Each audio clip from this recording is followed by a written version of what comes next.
Then I took a smidge and applied it down there. This One's Wife. The Psycho Moments. Hello, I'm H.G. Tudor.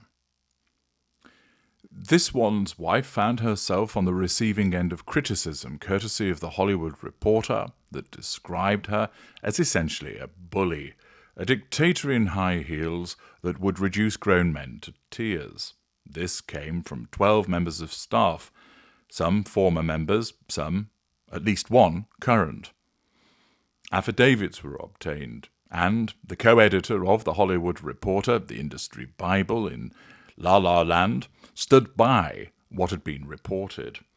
This wasn't coming from the British press, this was coming from a US outlet.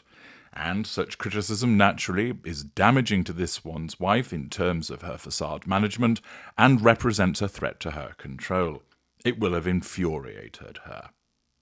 We know that she sought to have the story stifled, but that went nowhere.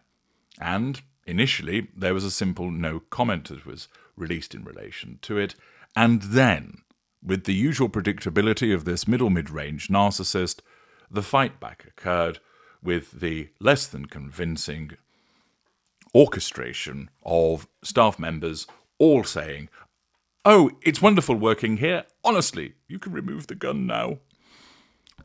An outpouring of approval and support for this one's wife to counter those allegations, which included the ridiculous comment of how she waters the staff like seeds.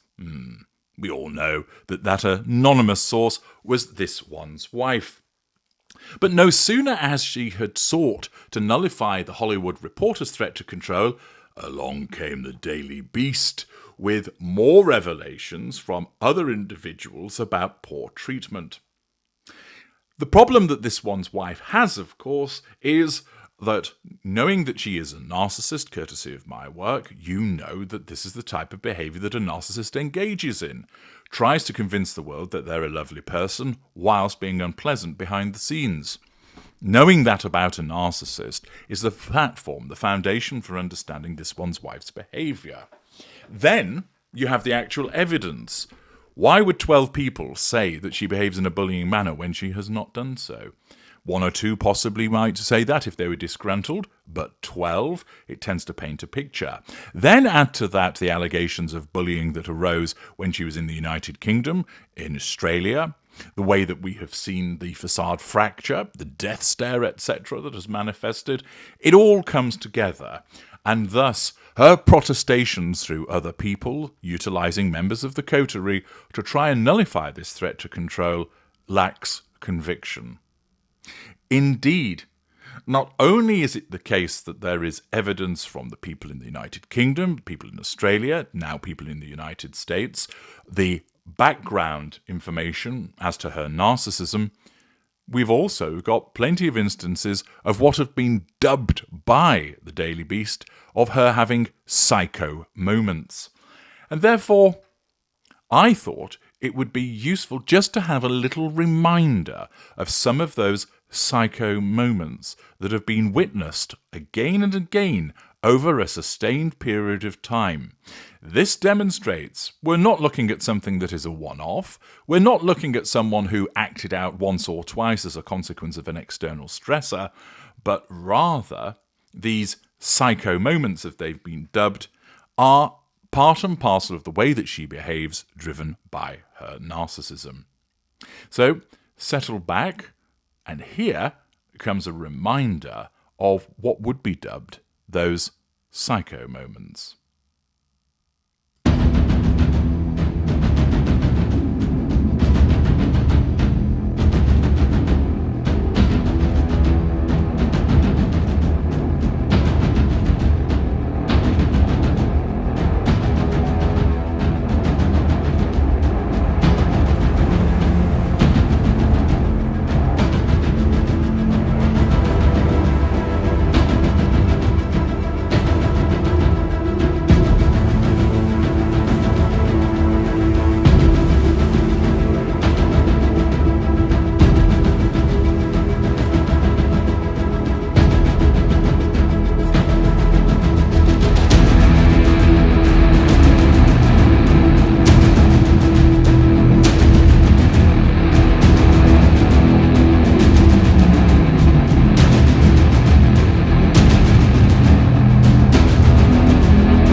plenty of examples there, and naturally more besides which I have not included.